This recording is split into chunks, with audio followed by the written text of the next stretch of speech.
En la escuela dominical aprendían cómo Dios creó todo, incluidos los seres humanos. Johnny se mostró muy resuelto cuando la maestra le dijo que Eva fue creada de una costilla de Adán. Durante la semana, su mamá observó que estaba tumbado como enfermo y le dijo: Johnny, ¿qué te pasa? Él le respondió: me duele el costado, creo que tendré una esposa. Dios creó la primera comunidad humana con Adán y Eva. La visión de Dios, Padre, Hijo y Espíritu Santo, era descender y vivir con la comunidad de la humanidad para siempre. Una visión sorprendente. Pero Adán y Eva rechazaron la gran visión de Dios cuando comieron del fruto prohibido y fueron expulsados del jardín. Pero la buena noticia es: Dios quiere que regresemos. Esto promueve la siguiente pregunta clave: ¿cómo conseguirá Dios llevar a cabo su plan? ¿Cómo va a solucionar Él este asunto?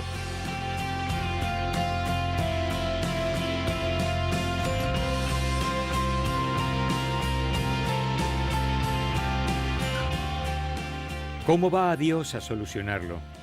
Dios crea dos nuevas comunidades. La primera en el Antiguo Testamento. La comunidad recibe el nombre de Israel. En Génesis capítulo 12, Dios elige a una pareja vieja y estéril para edificar esta nueva comunidad desde cero. Sus nombres: Abraham y Sara. Esto podría parecer una mala elección, pero por su aparente debilidad, Dios se revela a sí mismo y su poder y los convierte en una gran nación. La clave suprema de la fortaleza de Israel es la presencia de Dios en medio de su comunidad. Ya que el pecado no fue plenamente expiado, Dios reside en la parte posterior del tabernáculo llamada el lugar santísimo. Aunque el pueblo de Israel no tiene acceso directo a Dios, su presencia entre ellos es poderosa. La principal misión de esta comunidad en el desarrollo del plan de Dios es reconciliarnos con Él al traernos a Jesús. Y es lo que sucede a su tiempo.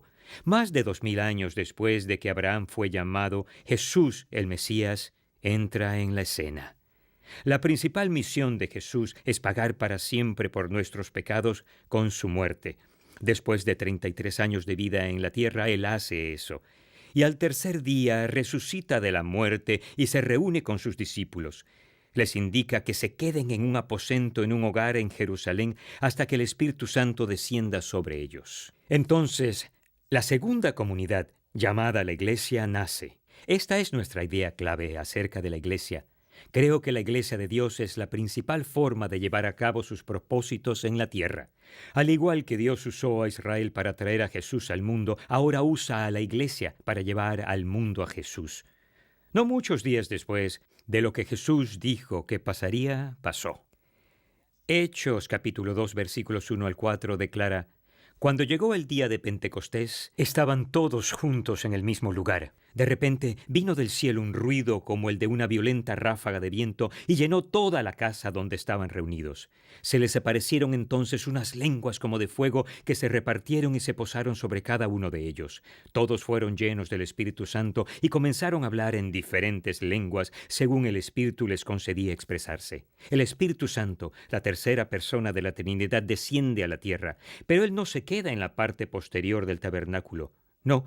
Cuando Jesús pagó por todos los pecados, pasados, presentes y futuros, la cortina que separaba a Dios del pueblo se rasgó en dos. Ahora la presencia de Dios reside en las mismas vidas de los creyentes. La palabra tabernáculo significa morada de Dios. En 1 Corintios 3:16, Pablo nos dice que ahora somos el tabernáculo de Dios. Dios está literalmente morando en nosotros. Tenemos acceso directo a Él. Así como pasó con Israel y con su iglesia, la presencia de Dios en nosotros es el secreto del éxito y de la fuente del poder como comunidad. Cuando los discípulos experimentaron la increíble presencia del Espíritu Santo, bajaron del aposento y abrieron las puertas saliendo a las calles llenas de gente de Jerusalén que llegaban de todas partes para celebrar la fiesta judía del Pentecostés. Pedro, el mismo que negó su relación con Jesús 3 veces en la noche antes de su muerte, ahora habla con valentía y sin temor con el poder de aquel que ahora reside en él. Su sermón relata una historia para la audiencia mayormente judía. Él regresa al Antiguo Testamento y conecta los puntos hasta Jesús. Él es el Mesías, aquel que habían esperado. Considera lo que la Biblia dice en Hechos capítulo 2, versículos 36 al 39. Por tanto, sépalo bien todo Israel, que a este Jesús a quienes ustedes crucificaron, Dios lo ha hecho Señor y Mesías. Cuando oyeron esto, todos se sintieron profundamente conmovidos y le dijeron a Pedro y a los otros apóstoles: «Hermanos, ¿qué debemos hacer? Arrepiéntanse y bautícese cada uno de ustedes en el nombre de Jesucristo para perdón de sus pecados», les contestó Pedro, «y recibirán el don del Espíritu Santo. En efecto, la promesa es para ustedes, para sus hijos y para todos los extranjeros, es decir, para todos aquellos a quienes el Señor nuestro Dios quiera llamar».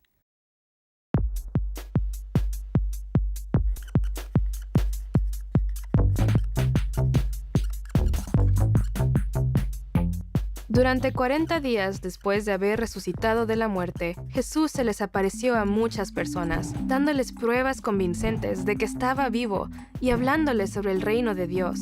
Un día, Jesús se encontraba disfrutando de una comida con sus discípulos en Jerusalén.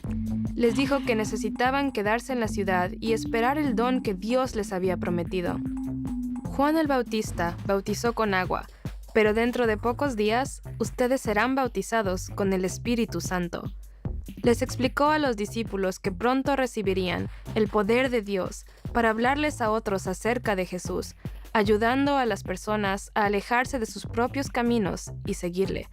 Cuando terminó de hablar, Jesús ascendió al cielo delante de sus discípulos y desapareció entre las nubes. De repente, 2 hombres vestidos de blanco se encontraban al lado de ellos. Los hombres les preguntaron: «¿Qué hacen aquí mirando al cielo? Este mismo Jesús, que ha sido llevado de entre ustedes al cielo, vendrá otra vez de la misma manera que lo han visto irse». Así que los discípulos esperaron y oraron.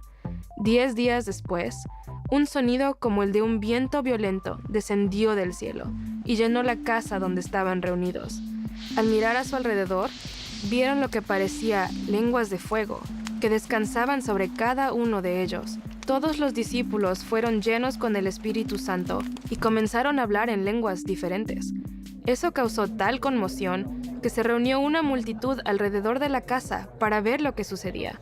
Las personas que formaban parte de esa multitud y eran de otros países estaban confundidas y sorprendidas, porque escuchaban a los seguidores de Jesús hablar en su propia lengua. No obstante, otros en la multitud se burlaban de los discípulos, acusándolos de estar ebrios. Finalmente, Pedro se puso en pie para decir algo. Pedro explicó que los discípulos no habían bebido, sino que habían recibido el poder del Espíritu de Dios. Él contó la historia de la vida, la muerte y la resurrección de Jesús, y desafió a las personas a alejarse de sus pecados y depositar su confianza en el Señor. Aquel día, 3,000 personas se convirtieron en seguidores de Jesús. Esos seguidores comenzaron a comer y orar juntos casi cada día. Cosas increíbles continuaron sucediendo. Las personas eran sanadas de sus enfermedades. Otros vendían todo lo que tenían para poder darles su dinero a los pobres. El número de personas que se sumaron a ellos no dejaba de crecer y crecer.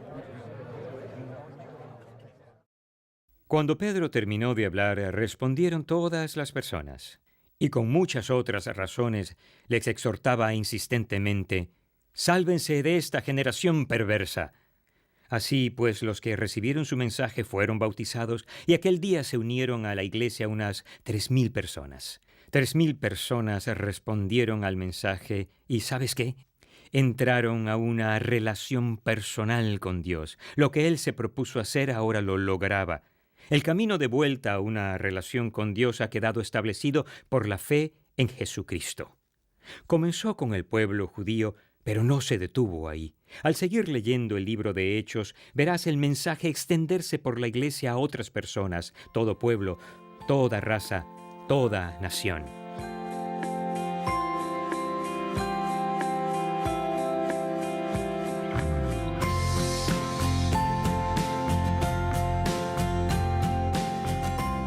¿Cuál es la misión que Dios nos creó para cumplir? Jesús lo dijo bien en Hechos capítulo 1, versículo 8, cuando les estaba hablando a los discípulos justo antes de la llegada del Espíritu Santo.